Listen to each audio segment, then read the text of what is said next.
Henri Michaux est un poète que l'on cite de plus en plus aujourd'hui parce qu'il est l'auteur de propos qui sont d'une justesse exemplaire, qui est dans l'affirmation de la question. Parallèlement à son travail d'écrivain, Michaux a développé un travail de dessinateur et de peintre.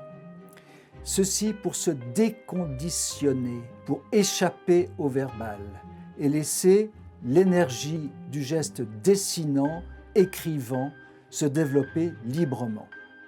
L'exposition de ce fait essaye de montrer quelque chose que l'on n'a pas encore regardé peut-être avec assez d'attention en tant que tel, c'est-à-dire la graphie pure. Il ne s'agit pas de montrer des formes que l'on pourrait décrire, reconnaître et qui elles-mêmes traduisent le monde, mais de montrer simplement ces petits gestes qui font trace sur le papier, que l'on appelle écriture, que l'on appelle idéogramme, peu importe.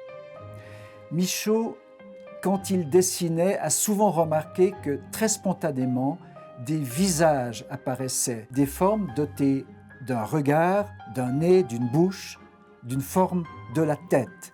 Et là, nous avons volontairement centré notre propos sur quelque chose de beaucoup plus abstrait. Il y a quelques figures comme des personnages qui semblent se mouvoir dans l'espace, soit rapidement, soit au contraire totalement statiquement.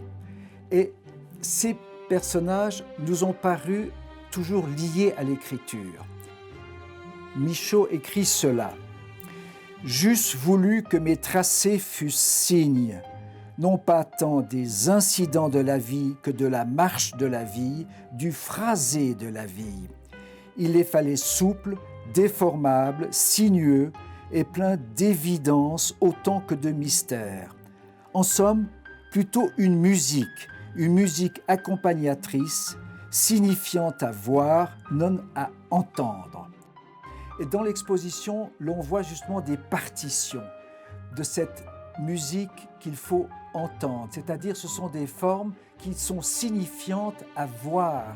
Et le voir, évidemment, on peut toujours l'élucider par la parole, essayer de le décrire, de le faire parler, mais en même temps, c'est une expérience que l'on peut faire en dehors des mots.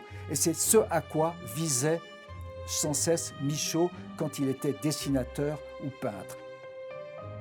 Une grande partie des œuvres viennent d'un seul fond, tout à fait référentiel pour la connaissance de Henri Michaux et qui sont souvent ici montrées pour la première fois.